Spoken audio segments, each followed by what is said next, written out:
హల్లెలూయా. దాని పరిశుద్ధ నామమునకు మహిమ కలుగును గాక. చిరచిన అందరికీ ప్రభువైన యేసుక్రీస్తు నామములో శుభములు కలుగును గాక. ఆమేన్. హల్లెలూయా.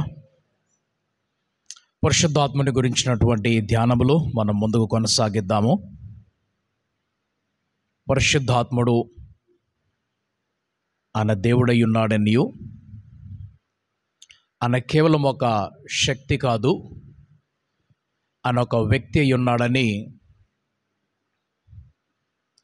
ఆయన మనలాంటి మనస్సు కలిగిన వాడు, మనలాంటి ఆలోచన కలిగిన వాడయ్యుండి, మనకంటే ఉన్నతమైనటువంటి తలంపులు కలిగి సృష్టిలో ఆ సృష్టిని కలుగజేస్తున్నప్పుడు ఉన్నవాడుగాను, ఈ సృష్టిని పరిపాలిస్తున్నటువంటి వాడుగాను, ఈ సృష్టిని కాపాడుతున్నటువంటి వాడుగాను,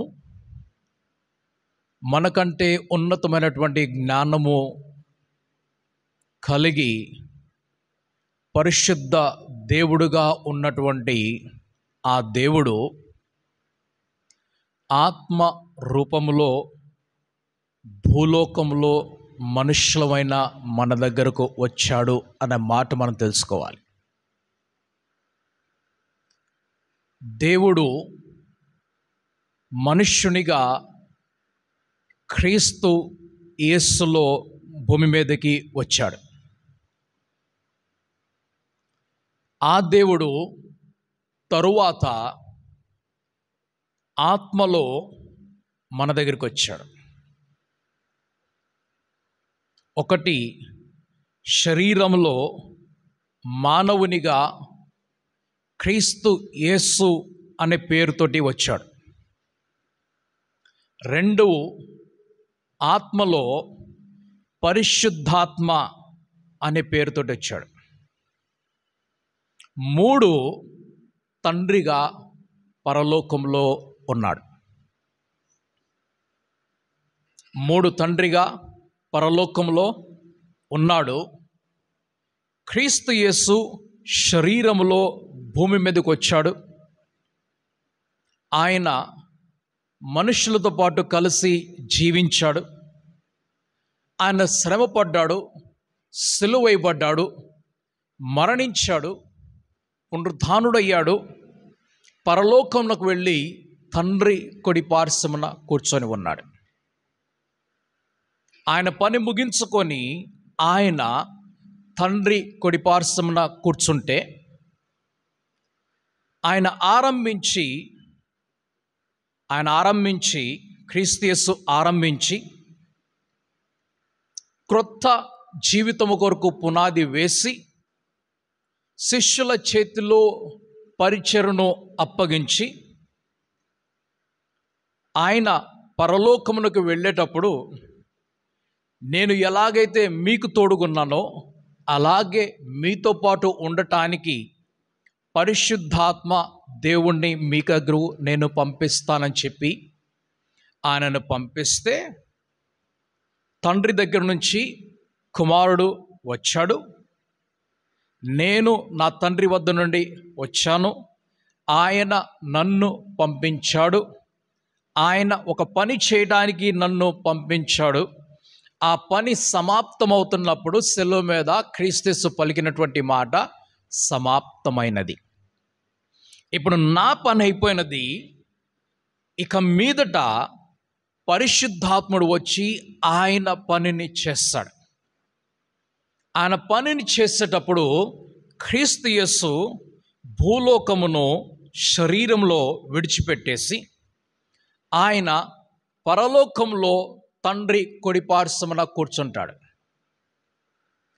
క్రీస్తు యేసు వెళ్ళి తండ్రి కుడి పార్శ్వమందు కూర్చుంటే, ఆ తండ్రి దగ్గర నుంచి పరిశుద్ధాత్ముడు భూమి మీదకి వచ్చాడు. ఇప్పుడు ఆయన పని ముగించుకొని ఆయన మధ్యాకాశములోకి వెళ్తాడు. పరిశుద్ధాత్ముడు ఆయన పనిని ముగించుకొని, ఆయన పని ముగించినప్పుడు ఆయన సంఘమును తనతో పాటు తీసుకొని వెళ్తాడు. క్రీస్తు యేసు తన పనిని ముగించినప్పుడు తాను స్వయముగా పరలోకానికి చేరాడు. ఆయన పరలోకానికి చేరాడు. ఆయన రక్షణ కార్యమును ఆరంభించి రక్షణకు పునాది వేసి, రక్షణ ఇక మీదట మీరు నా యందు విశ్వాసం ఉంచినట్లయితే మీరు మరణమును దాటుకొని జీవములోకి ప్రవేశిస్తారు. పాపము యొక్క అధికారం మీ మీద ఉండదు, అపవాది అధికారం మీదే ఉండదు. గనుక మీరు క్రొత్త సృష్టిగా మార్చబడుతున్నారు. అయితే మీరు మీ వ్యక్తిగత జీవితంలో శరీరములు ఉన్నంత కాలము, 2 నేను మధ్యాకాశంలోకి వచ్చేంత వరకు మీరు నిష్టగా ఉండాలి, మీరు సిద్ధపడాలి అని ఆ పునాదిని వేసి భూమి మీద పనిని ప్రజలకు అప్పగించాడు. భూమి మీద పనిని ప్రజలకు అప్పగించాడు. ఆ ప్రజలు ఆయనకి శిష్యులుగా చేర్చబడ్డారు. మనుష్యులకి అప్పగించాడు ఆయన పని. భూమి మనుష్యుల కొరకు ఇవ్వబడినది. ఆ భూమి అపవాది చేతులకు వెళ్ళినప్పుడు దాన్ని తీసుకొని మరలా తిరిగి మనుషులకు ఇవ్వడానికి మనుషుల చేతిలోనే అధికారమునిచ్చాడు ఆయన. అయితే వీరికి సహాయం చేయడానికి ఇప్పుడు దేవుడు మరలా దిగి వస్తున్నాడు. ఆ దిగి వస్తున్నప్పుడు ఆ దేవుడు పరిశుద్ధాత్మ రూపంలో వస్తున్నాడు. పరిశుద్ధాత్మ రూపంలో వస్తున్నాడు. అయితే 2000 సంవత్సరముల నుండి పరిశుద్ధాత్ముడు తాను చేస్తున్నటువంటి పనిని ఆ రోజు ముగిస్తాడు. ఏ రోజైతే తండ్రి దగ్గర నుండి కుమారుడు మరల ఆజ్ఞను పొందుకొని పరలోకం విడిచి మానవ లోకాన్ని కలవడానికి వస్తాడు.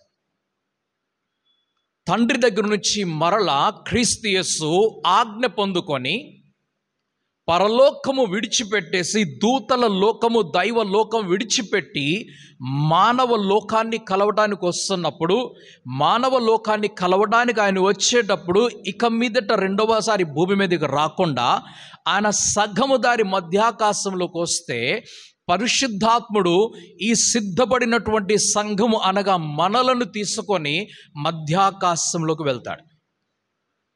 ఆయన మధ్యాకాశంలోకి వెళ్తాడు. ఆయన మధ్యాకాశంలోకి వెళ్ళినప్పుడు సంఘాన్ని క్రీస్తుతోటి కలుపుతాడు. సంఘమును క్రీస్తుకు జత చేస్తాడు. దీనిని పెండ్లి కుమారుడు పెండ్లి కుమార్తెకు చూపించి, వధువు వరుడుగా చూపించి, వివాహంగా చూపిస్తున్నారు. జత చేయబడిన తరువాత పరిశుద్ధాత్ముడు అక్కడ నుండి పరలోకానికి వెళ్ళిపోతే కుమారుడైన క్రీస్తు యేసు మనకు ప్రభువుగా, రాజులకు రాజుగా ఆయన భూమి మీదకు వస్తాడు మనల్ని తీసుకొని. ఆయన భూమి మీదకు వచ్చినప్పుడు మనము 1000 సంవత్సరములు ఆయనతో పాటు జీవిస్తూ ఆయనతో పాటు ఈ రాజ్యము, ఈ లోకముల రాజ్యము పరిపాలన చేస్తాము. ఆ ముగింపు తర్వాత మరలా క్రొత్త ఆకాశంలోకి తీసుకొని వెళ్ళడానికి ఈ 1000 సంవత్సరములు అయిపోయి మరలా కొంతకాలం అయిపోయి ఇవన్నీ జరిగిపోయిన తర్వాత అప్పుడు సంఘము ఎవరైతే సంఘమైతే మధ్యాకాశం నుండి భూమి మీదకి వచ్చిందో ఆ సంఘమును తీసుకొని మరలా ఆ తండ్రి దగ్గరకు సంఘాన్ని చేర్చడానికి వెళ్తున్నాడు. ఇంకా ఇప్పుడు ఎవరు కూడా తండ్రి దగ్గరికి చేర్చబడలేదు.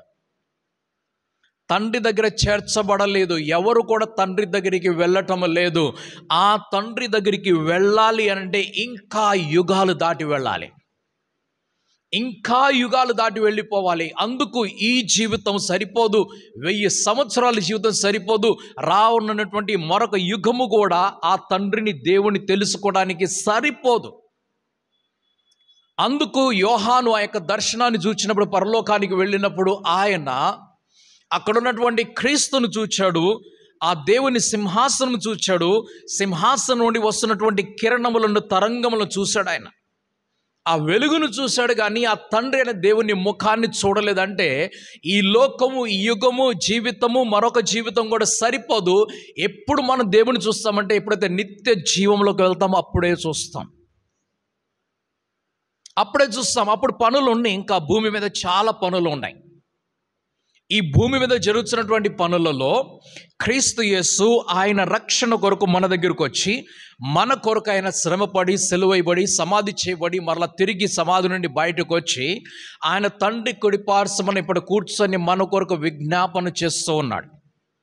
మన కొరకు ఆయన పని పరలోకంలో ఉన్నది. ఇప్పుడు మరి మిగతా పని ఎవరు చేస్తున్నారు? క్రీస్తు యేసు అప్పగించిన పని ఎవరు చేస్తున్నారంటే దానిని పరిశుద్ధాత్ముడు మనకి సహాయం చేస్తుంటే పనులు ఎవరు చేస్తున్నారంటే శిష్యులమైనటువంటి మనము చేస్తూ ఉన్నాం. పనులు ఎవరు చేస్తున్నారంటే మనము చేస్తూ ఉన్నాం. త్రిత్వమైనటువంటి దేవుణ్ణి అర్థం చేసుకోవడానికి కాలాన్ని మనం అర్థం చేసుకోవాలి. ఈ టైం లైన్ మనం అర్థం చేసుకోవాలి. ఈ టైం లైన్లో 4500 సంవత్సరములో ఆ దేవుడు ప్రవక్తల ద్వారా ఈ భూమి మీద తన పనిని కొనసాగింపజేశాడు. ఆయన మోషేని పిలుచుకున్నాడు, ఆయన అబ్రహాముని పిలుచుకున్నాడు, ఆయన సమూయేలుని పిలుచుకున్నాడు, ఏలియాని పిలుచుకున్నాడు, ఎలీషాని పిలుచుకున్నాడు, తర్వాత ఆయన రాజులను పిలుచుకున్నాడు, న్యాయాధిపతులను పిలుచుకున్నాడు, ఆయన స్త్రీలను పిలుచుకున్నాడు, పురుషులను పిలుచుకున్నాడు, ఆయన పిల్లలను కూడా పిలుచుకున్నాడు. వారితోటి పని చేపించాడు. దేవుడు ఎన్నడూ కూడా పూర్తి పని ఆయన చేయడు. మనుషులమైనటువంటి మనతోనే చేపిస్తాడు పని, ఎందుకంటే మనమే చేయాలి. 4500 సంవత్సరముల పాత నిబంధన యుగము గడిచిన తరువాత క్రొత్త నిబంధన యుగములో 33.5 సంవత్సరములలో 30 సంవత్సరములు క్రీస్తు యేసు ఆయన యుక్త వయస్సు రావడానికి సిద్ధపడి ఉంటుండగా 3.5 సంవత్సరములు సువార్త యుగం నడుస్తున్నది. 3.5 సంవత్సరములు సువార్త యుగము ఆయన సువార్త కొరకు పని చేశాడు. ఆ పనిని ఆయన ఆ ధర్మశాస్త్రమును నెరవేర్చేటువంటి పనిని 33.5 సంవత్సరంలో కొనసాగిస్తున్నాడు. అది కంప్లీట్ చేసిన తర్వాత, పూర్తి చేసిన తర్వాత క్రొత్త నిబంధన మనకి ఇస్తున్నాడు. ఈ క్రొత్త నిబంధనలో సువార్త ఉన్నది. సువార్త ఏమిటి అనంటే పాపం యొక్క జీతము మరణము కాదు. ఇప్పుడు పాపం యొక్క జీతము క్రీస్తు యేసు ఆ శిలువ మీద ఆయన చెల్లించాడు గనుక ఇప్పుడు మనము మరణించము, మనము జీవిస్తాం. మన క్రొత్త జీవితంలోకి, నిత్య జీవితంలోకి మనం ప్రవేశిస్తూ ఉన్నాం. ఇది సువార్త. రండి, మారు మనసు పొందండి, రక్షణ పొందుకోండి, బాప్తిసం పొందండి, పశ్చాత్తాపపడండి. పరలోక రాజ్యము సమీపించి ఉన్నది కాబట్టి అందరూ కూడా దానిలో ప్రవేశించడానికి పశ్చాత్తాపపడి మారు మనసు పొందుకొని బాప్తిసం తీసుకొని అందులో ప్రవేశించండి. ఇప్పుడు ఇందులో ప్రవేశించిన వారు రక్షణ జీవితాన్ని కొనసాగిస్తున్నారు. ఎవరైతే ప్రభు దగ్గరికి వచ్చారో, ఎవరైతే ఆయన అంగీకరించారో ప్రభువుగా, ఎవరైతే ఆయన మాటల ప్రకారంగా, ఆజ్ఞ ప్రకారంగా నడుస్తున్నారో వారు రక్షణ జీవితాన్ని కొనసాగిస్తూ శిష్యుల జీవితాన్ని కొనసాగిస్తున్నారు. ఈ రక్షణ జీవితము మనంతట మనం జీవించలేము గనుక మనకు సహాయం చేయటానికే ఆ దేవుడు పరిశుద్ధాత్మ రూపంలో మన దగ్గరకు వచ్చాడు. ఆ దేవుడు ఇప్పుడు పరిశుద్ధాత్మ రూపంలో మన దగ్గరకు వచ్చాడు. ఏమి చూపిస్తున్నాడు? ఆయన త్రిత్వము గురించి తెలియపరుస్తున్నాడు. ఆయన ఒక్కడి గురించి మాట్లాడటం లేదు. ఆయన తండ్రి గురించి మాట్లాడుతున్నాడు, ఆయన కుమారుని గురించి మాట్లాడుతున్నాడు, ఆయన తన గురించి కూడా మాట్లాడుకుంటున్నాడు. నేను మీకు ఏ సంగతులను నేర్పించానో ఆ సంగతులను వచ్చి ఆయన మరలా మీకు జ్ఞాపకము చేస్తాడని చెప్పాడు. ఆయన స్మరణకు తీసుకొని వస్తున్నాడు. సరే, పరిశుద్ధాత్ముడు చేస్తున్నటువంటి కొన్ని పనులు మనం చూస్తూనే వస్తున్నాము. అయితే క్రీస్తు యేసు భూలోకానికి వచ్చినప్పుడు ఆయన ఎదుట ఉన్నటువంటి సవాలు 1-2గానే కనిపిస్తున్నాయి. ఆ 1-2 ఎలా కనిపిస్తున్నాయంటే ఆ పరిసయ్యుల బోధ రూపంలో కనిపిస్తుంది, సద్దుకైల బోధ రూపంలో కనిపిస్తుంది. పరిసయ్యుల బోధ రూపంలోనూ సద్దుకైల బోధ రూపంలో కనిపిస్తూ ఉంటే వారి బోధ తప్పు ఉన్న చోట తప్పు అని చెప్పేసి, అబద్ధమైన చోట అబద్ధం అని చెప్పేసి, అసత్యమైన చోట అసత్యం అని చెప్పేసి, అది ధర్మశాస్త్రానికి విరోధమైన చోట విరోధం అని చెప్పి, లోక ఆచారం అయినప్పుడు అది లోకాచారం అని చెప్పేసి చూపించి ఆయన వారిని సరిచేసి ముందుకు వెళ్తూ ఉంటే, నేడు మన ముందున్నటువంటి సవాలు ఒక కేవలం పరిసయ్యుల బోధ కాదు, కేవలము సద్దుకైల బోధ కాదు, లక్షల కోట్ల బోధలను మనం సరిచేయాల్సిన పని ఉంది. ఎందుకంటే ఈరోజు ఎవరికి ఇష్టం వచ్చినట్టు వారు బోధ చేసుకుంటూ వెళ్ళిపోతున్నారు. ఎవరికి ఇష్టం వచ్చిన వారు బోధ చేసుకుంటూ వెళ్తే అన్ని బోధలు చెవుల్లోకి వచ్చేస్తున్నాయి. ఏ బోధ సరైనటువంటిది, ఏ వాక్యం సరైనటువంటిది, ఏ సిద్ధాంతం సరైనటువంటిది తెలుసుకోవాలి అని ప్రయత్నం చేస్తున్నటువంటి ఈ క్రమంలో దాదాపుగా అందరూ కూడా నాశనమునకే గురైపోతున్నారు. ఒక చిన్న ఉదాహరణ మీకు తెలియపరుస్తాను. ఒక చిన్న ఉదాహరణ, ఒకవేళ ఎక్కడన్నా మీకు క్రాస్ కనిపించిందంటే దానికి అర్థం ఏమిటి? ఆ వ్యక్తి క్రైస్తవుడు అని అర్థము. ఆ గృహము కావచ్చు, వాహనం మీద ఉన్నటువంటి క్రాస్ కావచ్చు, మైదానంలో ఉన్నటువంటి క్రాస్ కావచ్చు, ఏదైనా భవనం మీద ఉన్నటువంటి క్రాస్ కావచ్చు, అది చర్చ్ అయి ఉండాలి, లేకుంటే క్రైస్తవుడు గృహం అయి ఉండాలి. ఈ వాహనము క్రైస్తవునికి సంబంధించిందని చెప్పి ఒక గుర్తు చూడగానే మనకు అర్థమవుతుంటే, ఒక గుర్తు, ఒక సంకేతము, ఆ గుర్తు కనిపిస్తుంది. ఎవరన్నా రోడ్డు మీద మనం వెళ్తున్నప్పుడు వారు ఒక తెల్ల టోపీ పెట్టుకొని వెళ్తుంటే మనకు వారు అనిపిస్తుంది వీరు ఇస్లామీలు అని చెప్పి. అదొక గుర్తు. ఎవరన్నా బొట్టు పెట్టుకొని వెళ్తుంటే మనకు తెలిసిపోతుంది వారు హైందవులు అనేటువంటి మాట తెలిసిపోతుంది మనకి. ఎవరన్నా తలకి పగడి కట్టుకొని వెళ్తుంటే మనకు అర్థమైపోతుంది వారు పంజాబ్ సిక్ వాళ్ళని చెప్పేసి. ఇవి గుర్తులై ఉన్నవి. ఒకవేళ ఏదైనా చర్చ్లో మనకు క్యాండిల్ స్టాండ్ ఇలాగ యూ షేప్లో ఉన్నటువంటి 3 లేయర్స్లో ఉన్నటువంటి క్యాండిల్ స్టాండ్ కనిపిస్తే, ఆ క్యాండిల్ స్టాండ్తో పాటుగా ఒక కొమ్ము తిరిగినటువంటి వంకలు తిరిగిన ఒక కొమ్ము, ఏ కొమ్ము ఇది? ఒక పశువు యొక్క కొమ్ము కనిపించిందంటే వారు యూదుల ఆచారమును పాటిస్తున్నారని అర్థం. వారు యూదుల ఆచారమును పాటిస్తున్నారని అర్థం. ఈరోజు దాదాపుగా పెంతెకోస్తు సంఘాలలో ఈ క్యాండిల్ స్టాండ్స్ కనిపిస్తున్నాయి, ఈ కొమ్ములు కనిపిస్తున్నాయి. ఎందుకంటే వారికి వాక్యం యొక్క వ్యత్యాసము, ఆ కాలం లైఫ్ సైకిల్ వారికి, టైం లైన్ వారికి అర్థం కావట్లేదు. వారు కలిసిపోతున్నారు. వారు కలిసిపోయి ఎక్కడి వరకు కలిసిపోతున్నారంటే వారు సబ్బాతులకి కలిసిపోతున్నారు. సబ్బాతు అనేటువంటి మాట ఒకవేళ ఏదన్నా చర్చ్లో వినబడుతుంది అని అంటే వారు సువార్త నుండి దూరం వెళ్ళిపోయారని అర్థం. సబ్బాత్ అనేటువంటి మాట వినబడుతుంది, వారు సువార్త నుంచి దూరముగా వెళ్ళిపోయారు. వారు శనివారం ఆరాధన దగ్గరికి వచ్చేస్తారు, వారు సువార్త నుంచి దూరముగా వెళ్ళిపోయారు. క్యాండిల్ స్టాండ్స్ కనిపిస్తున్నాయి, కొమ్ములు కనిపిస్తున్నాయి, వారు రక్షణ నుంచి దూరంగా వెళ్ళిపోయారు. వారికి అర్థం కావటం లేదు. వారు ఏమనుకుంటున్నారంటే యూదుల ఆ రాజ్యమైనటువంటి ఇశ్రాయేలు దేశంలో మన ప్రభువైన యేసుక్రీస్తు పుట్టాడు, ఆయన అక్కడే జీవించాడు, అక్కడే శ్రమపడ్డాడు, అక్కడే సమాధి చేయబడ్డాడు, అక్కడ నుంచి పునరుద్ధానుడయ్యాడు, అక్కడికే మరలా తిరిగి ఆయన శిష్యులను కలవడానికి వచ్చాడు, అక్కడ నుంచి ఆయన పరలోకానికి ఆరోహణమైపోయాడు. గనుక యూదులకు సంబంధించినవన్నీ కూడా మనమే అనుకొని వారి వస్తువులు తెచ్చుకొని, వారి ఆచారములు తెచ్చుకొని, వారి పద్ధతులు తెచ్చుకొని, వారు చివరికి ఏం తెచ్చుకున్నారంటే సువార్తను ప్రక్కన పెట్టేసి ధర్మశాస్త్రాన్ని తెచ్చుకుంటున్నారు. ప్రజలకు అర్థం కావట్లేదు. గనుక ఈరోజు వారు రకరకాల బోధలకు, ఆకర్షణకు గురైపోతున్నారు. ఒకవేళ ఎవరన్నా అక్కడికి వెళ్ళొచ్చారంటే మరి ఏం తెచ్చారంటే కొమ్ము తీసుకున్నారు. కొమ్ము తెచ్చిన తర్వాత దాన్ని మరి ఎక్కడ పెట్టాలి? చర్చలోకి తీసుకొచ్చి ఊదాలి.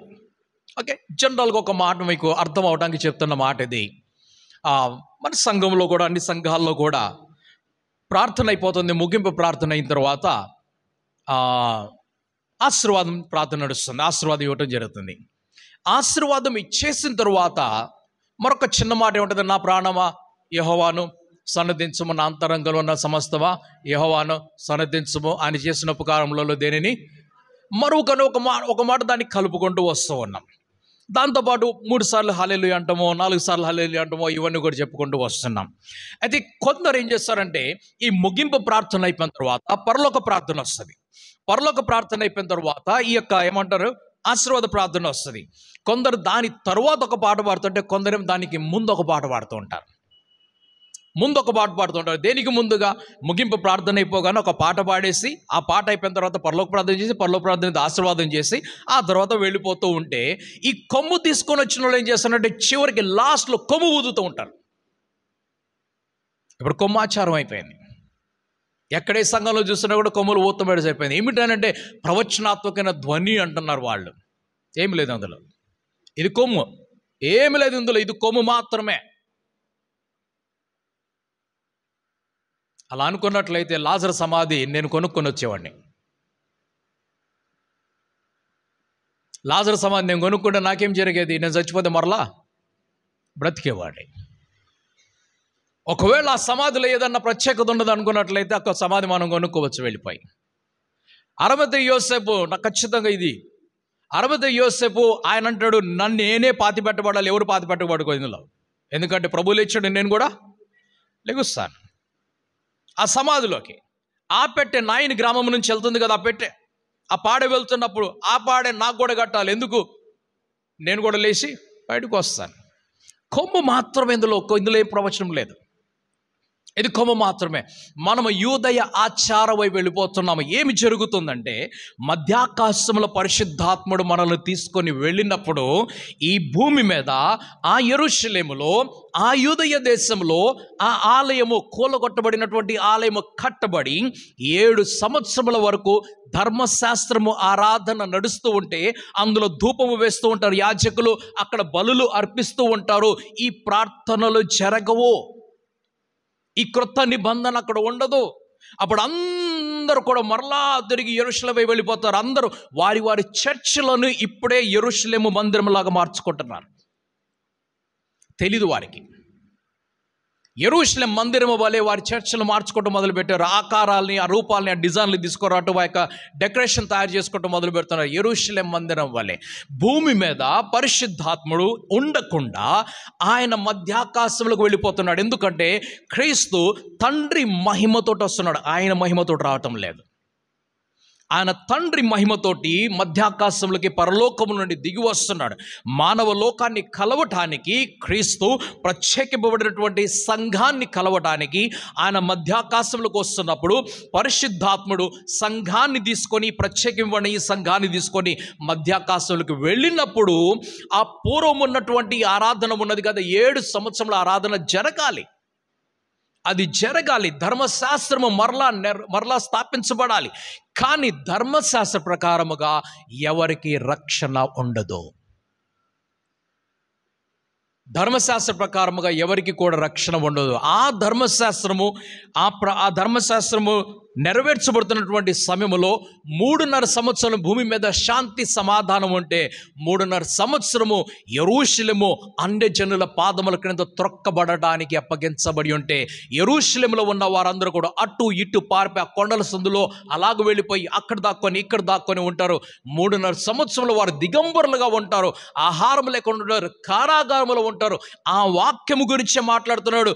నేను కారాగారములో ఉన్నప్పుడు మీరు నన్ను కలవడానికి రాలేదు, నేను దిగంబరిగా ఉన్నప్పుడు మీరు నాకు వస్త్రం ఇవ్వలేదు, నేను ఆకలిగా ఉన్నప్పుడు మీరు నాకు ఆహారం పెట్టలేదు. ఎప్పుడు జరుగుతుందంటే, ఇది సంఘము మధ్యాకాశంలోకి వెళ్ళిపోయినప్పుడు ఈ భూమి మీద యెరూషలేము మందిరము కట్టబడి 7.5 సంవత్సరంలో 3.5 సంవత్సరం సమాధానము కలిగి అక్కడ బలులు యాజకుల చేతులు అర్పించబడుతూ ఉంటే, ఆ తరువాత దేవుడికి యూదులకు యూదులు అయిష్టమైనటువంటి ఒక పశువును తీసుకొని వచ్చి ఆ మందిరములో ఆ బలిపీఠం మీద అర్పిస్తూ ఉంటే, అక్కడ రాజు నేనే దేవుని, నన్ను ఆరాధించడం, నేను కూర్చుంటాడు. ఒకవేళ నన్ను ఆరాధించకపోతే నిన్ను చంపేస్తాను, లేకుంటే జైల్లో వేస్తానంటాడు.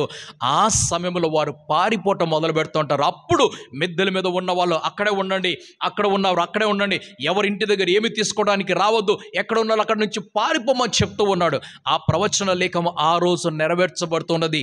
సంఘానికి మాట తెలియకుండా, సంఘము తెలుసుకోకుండానే, తెలియకుండా ఒక అమాయకత్వములో లేకుంటే అజ్ఞానములోనో ఆ యూదుల ఆచారంలోకి వెళ్ళిపోతుంది. ఆ సంప్రదాయాన్ని తీసుకొని వస్తుంది, రక్షణను పోగొట్టుకుంటుంది. అందుకు కనిపించే ప్రతిదీ కూడా సరైనది కాదు. అది సరైనది తెలియాలంటే మనకు పరిశుద్ధాత్ముడు మనతో పాటు ఉండాలి. సరైనదేమిటి, నిజమైనదేమిటి, అసత్యమేమిటి, తప్పేమిటి తెలుసుకోవాలంటే పరిశుద్ధాత్ముడు మనతో ఉండాలి. ఇది ఎలాగంటే, ఈరోజు చాలామంది అనుకుంటుంటారు, వచ్చాడు దగ్గర డిబేట్లు నడుస్తాను, కొట్టుకుంటానే ఉన్నారు. ఇవన్నీ కాదు. ఆయన వచ్చాడో కానీ వాస్తవం ఏమిటి అనంటే, క్రీస్తు యేసు తన శిష్యులతో పాటు ఎలాగైతే 3.5 సంవత్సరాలు ప్రక్కనే ఉండి నడిచాడో, అలాగే పరిశుద్ధాత్ముడు మనతో పాటు కూడా ఉండాలి. ఇది పరిశుద్ధాత్మని పొందుకోవటం అనంటే ఆయన మనతోనే ఉండడము. ఆయన మనతో ఉండి నడిచేటువంటి నడక హానోకు నడక అవుతుంది. గత వారం నేను చెప్పాను. ఆయన మనతో ఉండి నడుస్తున్నప్పుడు హానోకు ఎలాగైతే దేవునితో నడిచాడో, మనము పరిశుద్ధాత్మైనటువంటి దేవునితో పాటు నడుస్తూ ఉంటామో, ఆ పరిశుద్ధాత్మ దేవుడు మనతో ఉండి మనం ఏమి చేయాలో ఏమి చేయకూడదో మనకు తెలియపరుస్తుంటాడు.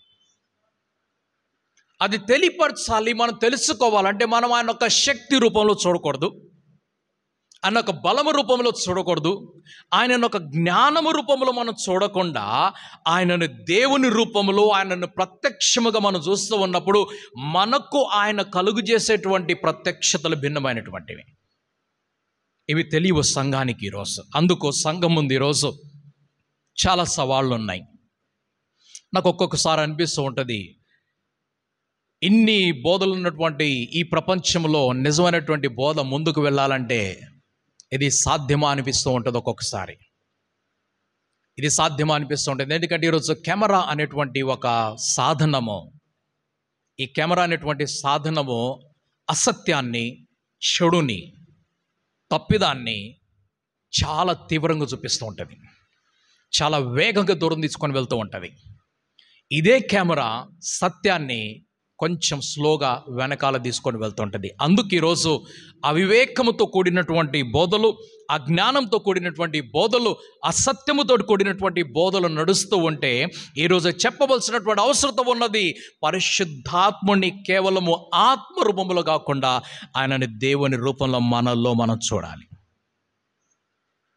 ఆయన చూడాలి, ప్రత్యక్షంగా చూడాలి. ఆయన మన దగ్గరే ఉన్నాడు.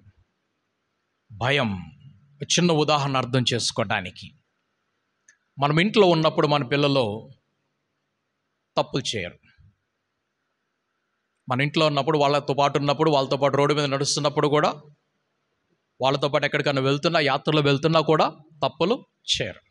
ఒకవేళ తప్పు చేసే పిల్లలైతే మనం ఇంట్లో లేనప్పుడు, ఎందుకంటే వ్యక్తిగతంగా మనము లేము గనుక, మనం వ్యక్తిగతంగా ప్రక్కన ఉన్నట్లయితే వారి కంట్రోల్లో వారు ఉంటారు. మనం పరిశుద్ధాత్ముడిని ఆయన ఏదో మన మాట వినేవాడిగా, వచ్చేవాడిగా పోయేవాడిగా చూస్తున్నట్లయితే మన ఇష్టం వచ్చినప్పుడు మనం జీవిస్తాం. అలా కాకుండా ఆయన మనతో పాటు ఉన్నాడు అని మనం తెలుసుకోవటం కాదు, ఆయనని సంపాదించుకోవాలి. ముందుగా ఆయన తెలుసుకోవటం ఇంపార్టెంట్ కాదు, ఆయన సంపాదించుకోవాలి. తెలియటం నాకు తెలుసు. ప్రధానమంత్రి నరేంద్ర మోదీ గారు నాకు చాలా బాగా తెలుసు నాకు. నరేంద్ర మోదీ గారు నా ప్రధానమంత్రి. ఆయన కాకపోతే నేను సంపాదించుకోలేదు ఆయన్ని. నాకు తెలుసు, ఆయన బాగా తెలుసు. ఆయన చిన్ననాటి నుండి ఆయన జీవితం మొత్తం నాకు తెలుసు.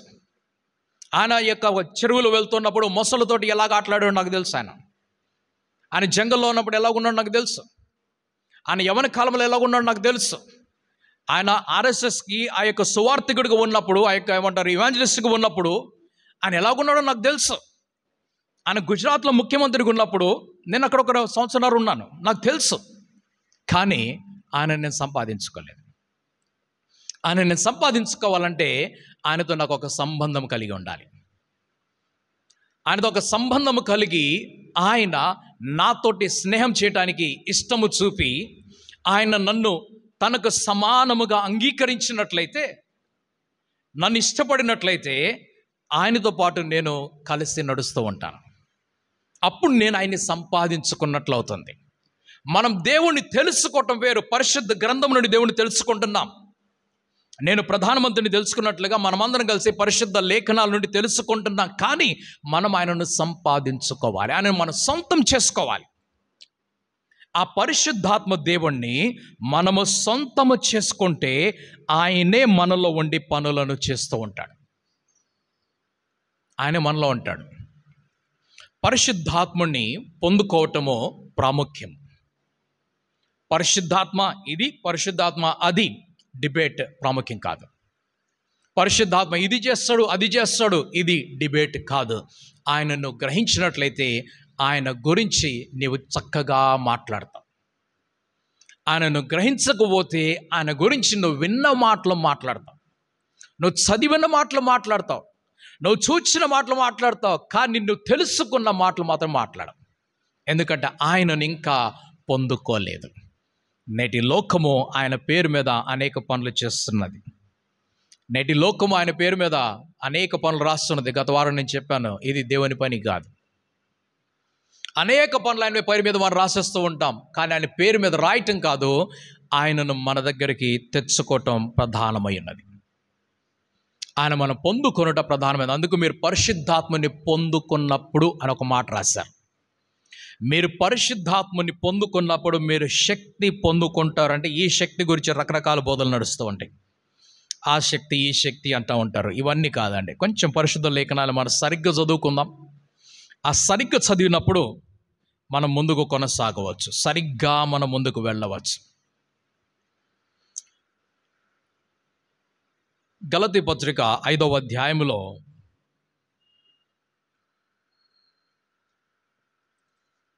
గలతీ పత్రిక 5వ అధ్యాయంలో 10వ వచనం నుండి కొన్ని మాటలను ఇలా చూస్తున్నాం. ఇప్పుడు నేను మనుషుల దయను సంపాదించుకొని చూచుకొనుచున్నానా, దేవుని దయను సంపాదించుకొని చూచుకొనుచున్నానా?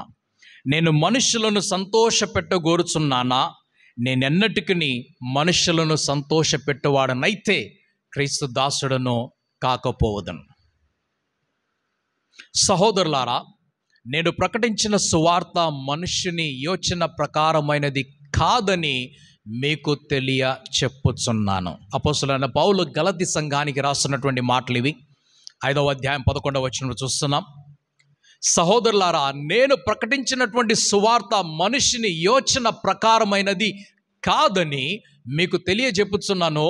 మనుషుని వలన దానిని నేను పొందలేదు, నాకు ఎవడును దాన్ని బోధింపను లేదు, కానీ యేసు క్రీస్తు బయలుపరచుట వలనే అది నాకు లభించినది. 13వ వచనము, పూర్వమందు యూదా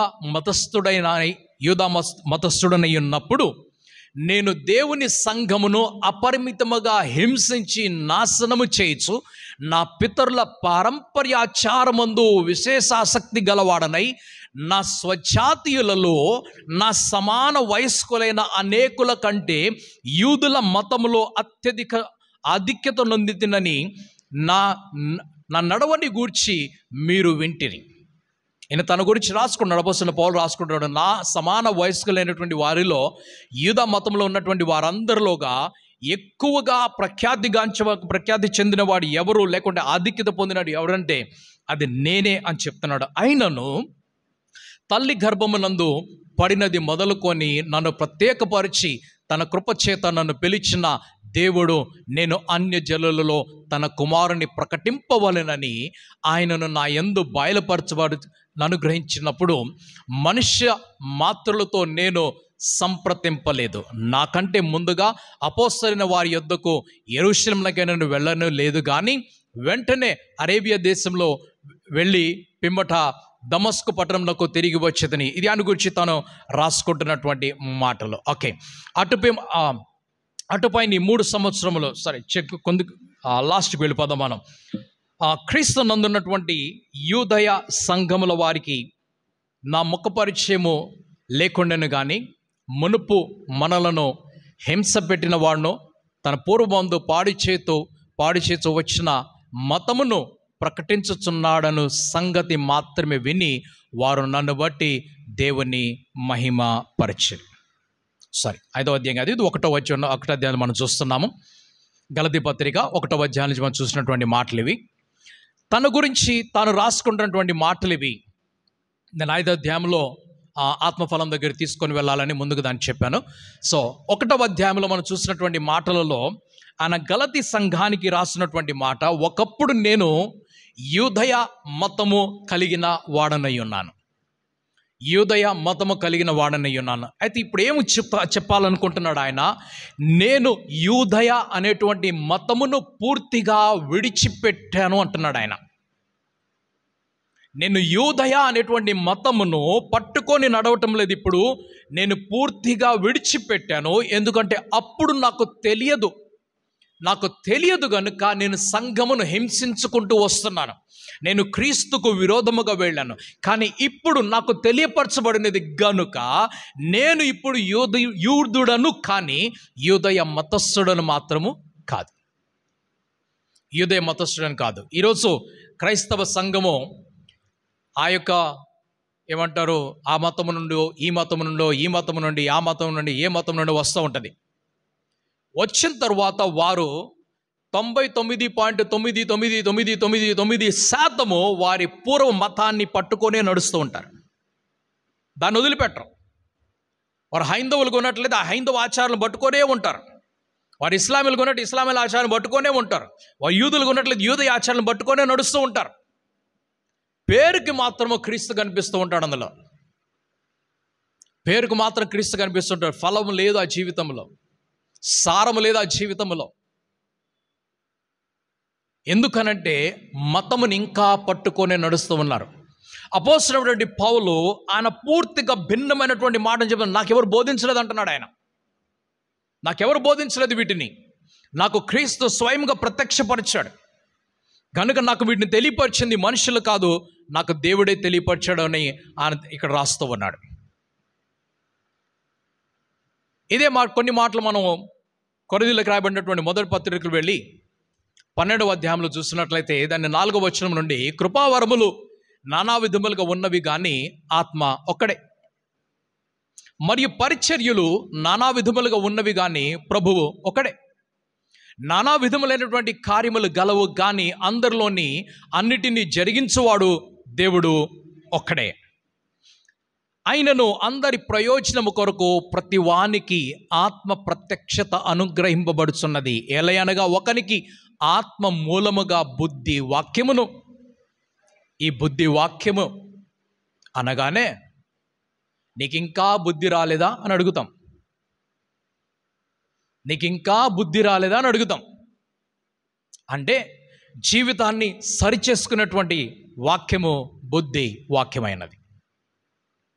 బుద్ధి వాక్యము, జ్ఞానవాక్యము కనిపిస్తూ ఉన్నాయి. బుద్ధివాక్యం ఒకటి, జ్ఞాన వాక్యం ఒకటి. దైవ జ్ఞానం ఒకటి ఉన్నది, మానవ జ్ఞానం ఒకటి ఉన్నది. మానవ లోకంలో జీవించడానికి మానవ జ్ఞానము, లోక సంబంధమైనటువంటి జ్ఞానము అవసరము. దానితో పాటుగా లోక నియమమునకు వ్యతిరేకంగా నడవాలి అనంటే దైవ జ్ఞానము కూడా అవసరం. గత వారం చెప్పాను నేను, లోక నియమమునకు మనము వ్యతిరేకముగా నడవాలి. ఈ లోకములో ఒక నియమం ఉన్నది, ఆ నియమం ప్రకారంగా మనం నడవకూడదు. ఆ నియమం ప్రకారంగా నడవకుండా ఉండాలంటే తగిన సమయంలో తగినటువంటి వివేకము, జ్ఞానము మనకు అవసరం. ఎక్కడి నుంచి వస్తుందంటే పరిశుద్ధాత్ముడు కలుగు చేస్తున్నాడు. ఎలా కలుగు చేస్తాడు? వరము రూపంలో ఇస్తున్నాడు. వరము రూపములు ఇస్తున్నాడు. అందుకు మనము అన్య భాషలైనటువంటి వరాన్ని, ఆ యొక్క ఆత్మ ఫలాన్ని, ఆ యొక్క ఆత్మవరాన్ని మనం పొందుకోవడానికి ప్రయత్నం చేస్తున్నాం. అన్ని భాషలు పొందుకొని నాకు పరిశుద్ధాత్ముడు దొరికిపోయాడు, నాకు పరిశుద్ధాత్మ దొరికిపోయాడు, నేను అన్ని భాషలు మాట్లాడుతున్నా చూపించుకోవటానికే కనిపిస్తుంది ఇది. కానీ జ్ఞానము కనిపించటం లేదు. జ్ఞానము లేకపోవటం వలన జీవితములు కూలిపోతున్నాయి. జీవితము నిలబడాలి అనంటే జ్ఞానము అవసరము. ఒక స్త్రీ గురించి మాట్లాడుతున్నాడు. ఇక ఏమంటారు సామెతల గ్రంథంలో, జ్ఞానము గల స్త్రీ తన ఇల్లు కట్టుకోవడానికి ఏం కావాలి? జ్ఞానము కావాలి. సరైనటువంటి బాటలో నడవడానికి బుద్ధి, వివేకము కావాలి. ఇవన్నీ మనం సంపాదించుకోవాలి. వరముల గురించి మాట్లాడుతున్నాడు, పరిచర్య గురించి మాట్లాడుతున్నాడు. కృపావరములు నానా విధములు, పరిచర్యలు నానా విధములు, కార్యములు కూడా నానా విధములుగా ఉన్నాయి. 4, 5, 6 వచనాలు చూస్తున్నాం.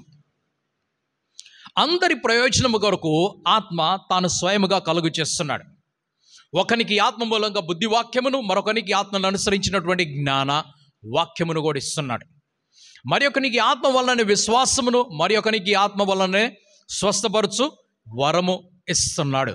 మరి ఒకనికి అద్భుత కార్యములు చేయు శక్తియు, మరి ఒకనికి ప్రవచన వరమును, మరి ఒకనికి ఆత్మల వివేచన, మరి ఒకనికి నానావిధ భాషలను, మరి ఒకనికి భాషల అర్థము చెప్పు శక్తియు అనుగ్రహింపబడుచున్నది. అయినను వీటన్నిటినీ ఆత్మ ఒక్కడే తన చిత్తము చొప్పున ప్రతివానికి ప్రత్యేకముగా పంచి ఇచ్చుచు కార్యసిద్ధి కలుగు చేస్తున్నాడు. ఎవరిస్తున్నారు ఇవన్నీ కూడా? ఆ దేవుడే స్వయముగా ఇస్తూ ఉన్నాడు. ఆత్మ ఒక్కడే, ఆ దేవుడు ఒక్కడే. ఆయనే ఈ 9 వరములను ఆయన అందరి ప్రయోజనము కొరకు ఎందుకు ఇవ్వబడుతుంది? ఇవనంటే అందరి ప్రయోజనము కొరకు ఇవ్వబడుతుంది. అందరి ప్రయోజనము కొరకు ఇవ్వబడుతుంది. ఉదాహరణకు ఒక ఎగ్జాంపుల్, ఒకవేళ మీ పేరు ముందు డాక్టర్ అని రాస్తున్నది, డిఆర్ డాట్, ఓకే, మీ పేరు ముందు డాక్టర్ అని రాస్తున్నది, అది మీరు డాక్టర్ అని పిలిపించుకోవటానికి కాదు, మీరు రోగుల సేవ చేయటానికి మీకు డాక్టరేట్ ఇవ్వబడింది. రోగుల సేవ చేయటానికి డాక్టరేట్ ఇవ్వబడింది. ఆ డాక్టర్ డిఆర్ డాట్ దేనికి పనికి వస్తుందనంటే చనిపోతున్నటువంటి మనిషిని బ్రతికించడానికి, ఇరిగిపోయిన ఎముకల్ని కట్టడానికి, నశించిపోయినటువంటి శరీరాన్ని మరలా తిరిగి బాగు చేయడానికి పనికొస్తుంది ఆ డాక్టర్. ఎవరి ప్రయోజనం కొరకు ఈ 5 సంవత్సరముల చదువు, ఎవరి ప్రయోజనం కొరకు ఈ డిఆర్ డాట్ అనేది ఇచ్చారు అని అంటే ప్రజల ప్రయోజనం కొరకు. అదే ఒకవేళ ఇంకొక వ్యక్తి చదువుకొని లేదు ఆనరీ తీసుకొని డిఆర్ అని పెట్టుకున్నట్లయితే పేరు ముందుగా, అది ఘనత. అది ఘనత. డాక్టరేట్ ఒక పేరు ముందు వచ్చింది, మెడికల్ డాక్టర్ కాకుండా ఇంకేదన్నా డాక్టరేట్ ఇన్ ఫిలాసఫీ ఏదైనా కావచ్చు. ఆ డాక్టరేట్ వచ్చిందంటే అది ఘనత. అది మనిషి యొక్క పదవిని పెంచుతుంది, మనిషి యొక్క శాలరీ పెంచుతుంది, మనిషి యొక్క స్టేటస్ని పెంచుతుంది, మనిషి యొక్క గౌరవాన్ని పెంచుతుంది. అందుకు డాక్టరేట్, 2 డాక్టరేట్లని, ఒక డాక్టరేట్ ఏమో ఘనత, స్వయం ఘనత కొరకై ఉంటే, రెండవ డాక్టరేట్ ఏమో రోగుల క్షేమం కొరకున్నది. ఆత్మల వరం అనేటువంటిది పరిశుద్ధాత్ముడు ఆయన ఇచ్చినటువంటి వరములు ఎవరి కొరకంటే అందరి ప్రయోజనం కొరకంటే, అవసరములో ఉన్న వారికి, ఆపదలో ఉన్న వారి కొరకు. ఇవి మన కొరకు కాదు, మన ఘనత కొరకు మనకి ఇవ్వబడలేదు. పరిశుద్ధాత్ముడు ఆయన తన వరములను మనం హెచ్చించబడటానికో, మనం పేరు సంపాదించడానికో, మన ఘనత పొందడానికి మనకి ఇవ్వలేదు. ఆ దేవుడు అందుకోసం పరిశుద్ధాత్ముని పంపించలేదు. ఎందుకోసం పంపించంటే, ఒకవేళ మీరు వెళ్ళి ఎవరైనా రోగి దగ్గరికి వెళ్ళారు, వారి కొరకు ప్రార్థన చేస్తూ ఉన్నప్పుడు ఆ పరిశుద్ధాత్ముడు ఆ వరముని మీకు ఇచ్చి ఆ వరము ద్వారా వారికి స్వస్థతనిస్తాడు. ఆ బాధపడుతున్నటువంటి వ్యక్తి స్వస్థత పొందుకోవాలి, అనారోగ్యంగా ఉన్నటువంటి వ్యక్తి స్వస్థతను పొందుకోవాలి. అందుకు వరం ఇవ్వబడింది, మన ఘనత కొరకు కాదు. కానీ ఈరోజు ప్రపంచం ఏం చేస్తుందంటే, ఈ పరిశుద్ధాత్ముని వరములను వారి ఘనత కొరకు, వారి పేరు కొరకు, వారి ప్రఖ్యాతుల కొరకు వాడుకుంటున్నారు. అన్ని తీసుకెళ్ళి ఆయన పేరు మీద రాస్తున్నారు, అన్ని తీసుకెళ్ళి పరిశుద్ధాత్ముడి పేరు మీద రాస్తున్నారు. మానవ ఘనత కొరకు ఇవ్వం లేదు, అందరి ప్రయోజనము కొరకు ఇవ్వబడినది. రెండవది, గలతీ పత్రిక 5వ అధ్యాయంలో మనం చూస్తున్నప్పుడు మనందరికి తెలిసినటువంటి వాక్యములు అవి. ఆత్మ ఫలమేమనగా అని అంటే, నీ వ్యక్తిగత జీవితంలో నీవు నిజముగా ఈ వరములు పొందుకొని, లేక పరిశుద్ధాత్ముని పొందుకొని, లేక నువ్వు రక్షణ పొందుకొని దేవుని సంతానంగా నువ్వు జీవిస్తున్నట్లయితే ఈ 9 గుణములు కలిగినటువంటి ఆత్మ ఫలము నీలో కనిపించాలి. ఏమిటది? ప్రేమ, సంతోషము. ఇంకా వెళ్ళొద్దు, అవసరం లేదు మనకు అక్కడ వరకు. 9 అవసరం లేదు మనకు. ఒకటితోటి మనం ఆట అయిపోతుంది, ఇక్కడ ముగించబడుతుంది. ఈ ఒక్కదాంతో మన ఆట ముగించబడిపోతుంది. మనకు 9 దాకా వెళ్ళాల్సిన వస్తుంది, లాస్ట్ దాకా వెళ్ళాలి అని అంటే, ఒకవేళ ఎవరన్నా నిష్ఠతోటి వెళ్ళి ప్రయత్నం చేస్తూ ఉంటే సమాధికి వెళ్ళేటప్పుడు లాస్ట్ రోజు వస్తుందేమో, అది 9వ వారం. మొదట్లోనే మనం చూసినట్లయితే ప్రేమ, సంతోషం, ప్రేమను పక్కన పెట్టేద్దాం. అందరూ అంటారు, నేను బాగా ప్రేమిస్తున్నాను, నేను ఇంత బాగా ప్రేమతో చూసుకుని నన్ను చూసుకోలేదు అంటా ఉంటాం, చెప్పుకుంటూ ఉంటాం. వదిలేద్దాం పక్కన అవన్నీ, ఆ ప్రేమను పక్కన పెట్టేద్దాం. ఆ ప్రేమ గురించి చెప్పినప్పుడు మళ్ళీ ఇంకొకడేమో 5 రకాల ప్రేమ అంటాడు, 10 రకాల ప్రేమ అంటాడు, ఈ ప్రేమ అంటాడు, ఆ ప్రేమ అంటాడు, ఆ ప్రేమ అంటాడు, ఈ ప్రేమ అంటాడు. ఇవన్నీ తీసుకొని వస్తాడు, చెప్పడానికి భలే వచ్చేస్తాయి. ఇవన్నీ పక్కన పెట్టేద్దాం, మనకు అవసరం లేదు అవన్నీ కూడా. సంతోషంగా ఉన్నావా? అసలు సంతోషంగా ఉంటున్నావా? ఇదొక్కటి చాలు, అవన్నీ వద్దు నాకు, ఆ లిస్ట్ మనకు అవసరం లేదు. సంతోషంగా మీరు జీవిస్తున్నట్లయితే మీకు రక్షణ కలిగింది. నాకు ఎవరున్నా లేకపోయినా అవసరం లేదు, నాకు దేవుడు ఉంటే చాలు అనుకుంటాం. నేను ఫోన్ చేయడం మానేస్తే మరి నాకు ఫోన్ చేయడం మానేసామంటాం. దేవుడు ఉన్నాడు చాలు కదా. సంతోషంగా ఉండాలి, దేవుడు ఉన్నాడు చాలు అన్నప్పుడు నువ్వు సంతోషంగా ఉండాలి. రక్షణ పొందుకున్న వ్యక్తి జీవితంలో సంతోషంగా ఉండాలి. సంతోషం డబ్బుతోటి రాదు, సంతోషం డబ్బుతోటి రాదు. అనేకమైన చెట్లు ఉన్నాయి, ఆ చెట్లు ఫలాలు తింటున్నప్పుడు తీయగొన్నాయి, మంచి కాయలు. ఓకే, ఏ మార్కెట్ నుంచి తెచ్చో? ఫలానా మార్కెట్ నుంచి, బాగున్నాయి. కానీ ఆ ఫలం యొక్క సంతోషం ఎప్పుడు వస్తుందంటే, అసలు ఫలము నువ్వు సొంతగా విత్తనం వేసి నాటాలి.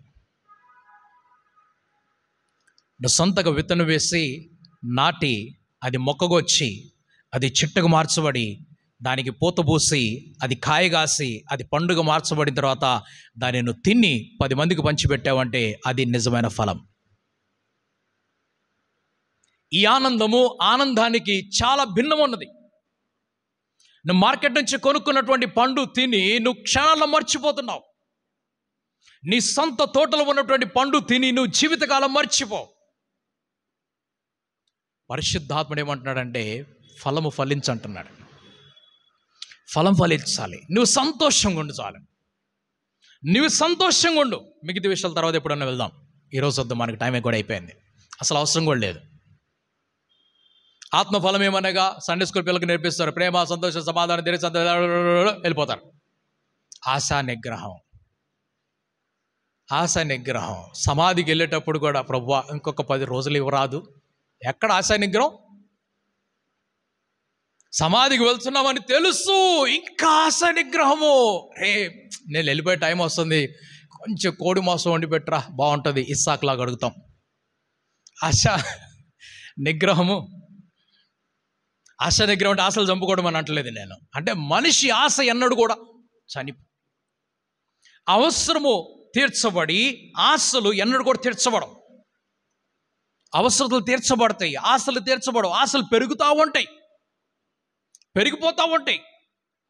ఆశా నిగ్రహం అనేది అపోస్తలుడైన పౌలు అంటున్నాడు, అన్ని వదిలిపెట్టుకొని వచ్చేసాను, ఇంకేం ఆశ పెట్టుకోవాలంటున్నాడు ఆయన. అన్నదులు పెట్టుకొని వచ్చేస్తాడు ఆయన, ఇంకేం ఆశ పెట్టుకుంటాడు? ఆయనకు అవసరం లేదు ఇప్పుడు ఆశా నిగ్రహము. ఆయన ఎందుకనే ఈ ఫలముల గురించి, ఈ వరముల గురించి ఆయన రాసుకుంటూ వస్తున్నాడు. ఈ వరములు రాస్తున్నాడు. ఏమని రాస్తున్నాడు ఆయన? ఆత్మ ఫలమేమనగా ప్రేమ, సంతోషం, సమాధానం ఇవన్నీ తీసుకొని లాస్ట్లో ఆశా నిగ్రహం గురించి మాట్లాడుతూ ఉన్నాడు. ఎప్పుడు రాస్తాడు ఆయన అంటే ఆయన స్థితికి వెళ్ళినప్పుడు రాస్తాడు. ఆయన స్థితికి వెళ్ళినప్పుడు రాస్తాడు దాన్ని. ఆయన వరముల గురించి ఎప్పుడు రాస్తాడంటే ఆ వరములు పొందుకున్నప్పుడు రాస్తాడు. ఇవేదో ఇంకేదో టెక్స్ట్ బుక్లో ఉన్నాయి, అక్కడి నుంచి కాపీ కొట్టలేదు ఆయన. అందుకని ఆయన ముందు క్లియర్గా రాస్తున్నాడు 1వ అధ్యాయంలో, ఇవి నాకు ఎవరు బోధించలేదు అన్నాడు. ఇవి నాకు ఎవరు కూడా బోధించలేదు. ఈ 9 వరముల గురించి ఆ 12 శిష్యులలో ఏ శిష్యుడు మాట్లాడలేదు. 9 వరముల గురించి ఏ శిష్యుడు మాట్లాడలేదు. ఈ 9 ఫలముల గురించి కూడా ఏ శిష్యుడు మాట్లాడలేదు. అయితే యోహాన్ అనేటువంటి ఒక శిష్యుడు ఉన్నాడు. ఆయన ప్రేమ అనేటువంటి ఫలము గురించి ఆయన సువార్త యోహాన్లో రాస్తూ ఆయన 3 పత్రికలు రాసుకుంటూ వస్తున్నాడు. ఆయన ప్రేమ రాస్తున్నాడు, దానిలో ప్రేమ గురించి రాస్తూ ఉన్నాడు ఆయన. పేతురైన ఆయన ఏం రాస్తున్నాడంటే పగ తీర్చుకోదు అంటున్నాడు ఆయన. పగ తీర్చుకోదు అంటున్నాడు. ఎవరో నీకు కీడు చేశాడు, నువ్వు కీడు చేయవాక. ఎవరంటున్నారు ఈ మాట? పేతురు అంటున్నాడు. దుడుకుతనము కలిగినటువంటి వాడు చూస్తున్నాం కదా ఆయన, ఉద్రేకము కలిగిన వాడు, ఆవేశము కలిగిన వాడు ఆయన రాస్తున్నాడు. యాకోబు అన్నటువంటి ఈ వ్యక్తి ఏం రాస్తున్నాడు? జ్ఞానం గురించి రాస్తున్నాడు ఆయన. ఎవరికైనా జ్ఞానం కొద్దిగా ఉన్నట్లయితే దేవుణ్ణి అడిగి తెచ్చుకొని చెప్పేసి అంటున్నాడు. శోధనను తప్పించుకోవడం గురించి ఆయన మాట్లాడుతూ ఉన్నాడు. ఇలాగూ వారి సువార్త రాసుకుంటూ పత్రికలు రాసుకుంటూ వస్తున్నారు. కానీ అపోస్తలుడైనటువంటి ఈ పౌలు మాత్రము ఆయన 9 కృపావరముల గురించి, ఆ 9 ఆత్మ ఫలముల గురించి, త్రిత్వమైనటువంటి దేవుని గురించి చాలా బాగా రాసుకుంటూ వస్తున్నాడు ఆయన. త్రిత్వమైనటువంటి దేవుని గురించి ఆయన రాసుకుంటూ వస్తున్నాడు. కాబట్టి మన ముందు అనేకమైనటువంటి బోధలు ఉన్నాయి. ఏది వినాలి, ఏది వినకూడదు, ఏది నమ్మాలి, ఏది నమ్మకూడదు. ఈరోజు ఆ వీడియోల మీద వీడియోలు, ఆడియోల మీద ఆడియోలు, మెసేజ్లు వచ్చేస్తూ ఉంటాయి. కానీ గమనించాలి ఈ మాట, దేవుడు ఆయన సులకనైనటువంటి పనులు ఎన్నడూ కూడా చేయడు. ఆయనకు అవమానం కలిగేటువంటి, తేలిక కలిగినటువంటి పనులు దేవుడు ఎన్నడూ కూడా చేయడు. ఏ పనులు చేస్తాడంటే మనుషులకు అసాధ్యమైనటువంటి పనులు, మనుషులకు కష్టమైనటువంటి పనులు, సత్యముతో కూడినటువంటి పనులు, పరిశుద్ధతతోటి నీతితోటి నింపబడినటువంటి పనులను మాత్రమే చేస్తాడు ఆయన. తెలుసుకోవాలి, ప్రత్యేకంగా మనం తెలుసుకోవాలి. మనం సంపాదించాల్సింది శక్తిని కాదు, మనం సంపాదించినది వ్యక్తిని, పరిశుద్ధాత్మ దేవుడిని మనం సంపాదించుకోవాలి. మనం సంపాదించుకోవాల్సింది త్రిత్వమైనటువంటి దేవుణ్ణి. ఆ త్రిత్వమైనటువంటి దేవుడు ఒకవేళ మనం పొందుకోకపోతే మనము జ్ఞానము లేకుంటే ఏమంటారు సమాచారం మాత్రమే తెచ్చుకున్న, సమాచారం అంటే ఇన్ఫర్మేషన్ అంటారు దానిని. ఆయన గురించి తెలుసుకోవటం అని అంటారు. ఓకే, ఆయనను సంపాదించుకోవటం భిన్నముగా ఉన్నది. ఈరోజు ఎన్ని బోధలు కలిగినటువంటి ఈ ప్రపంచంలో మనల్ని మనం కాపాడుకుందాం, ఇది ప్రాముఖ్యమైనది. ప్రతి అబద్ధ బోధ నుండి దేవా నన్ను దూరముగా ఉంచు, నన్ను కాపాడు అని ఒక ప్రార్థన చేసుకున్నట్లయితే ఈ సముద్రములో పడి వెళ్ళిపోతున్నావు చూసావా, ఈ సముద్రములో, ఆ సముద్రం చెవుల దగ్గరికి వస్తుంది కదా, కళ్ళ ముందుకు వస్తుంది కదా, ఆ సముద్రములో నీ మునిగిపోకుండా నీవు ఆ సముద్రములో పేతురు వలె నడుచుకొని వెళ్ళగలవు. ఒకవేళ నీకు పరిశుద్ధాత్ముడు దొరకకపోతే, నువ్వు ఆయన్ని సంపాదించుకోకపోతే, ఈ అబద్ధ బోధల ప్రపంచంలో నీవు మునిగిపోతావు. కాబట్టి నిన్ను నువ్వు కాపాడుకో. ఏదో జ్ఞానం సంపాదించుకోవగా ఆత్మ వరమైనటువంటి జ్ఞానాన్ని సంపాదించుకో. మిగిలిన జ్ఞానం దేవుడు నీకు పైనుండి నీకు కలుగజేస్తాడు. అటు ఇటు చూడవాక దేవుడిని చూడు, ఆ దేవుడు నీకు సహాయం చేస్తాడు. దేవుడు తన వరములను ఫలములను నీకు కలుగజేసి నిన్ను ఆశీర్వదించుకోక. మిగతా విషయంలో వచ్చే వారం మనం ధ్యానం చేసుకుందాం. దేవుడు అందరిపై తన కృపావర్షము కలుగచేయునుగాక. ఆమేన్.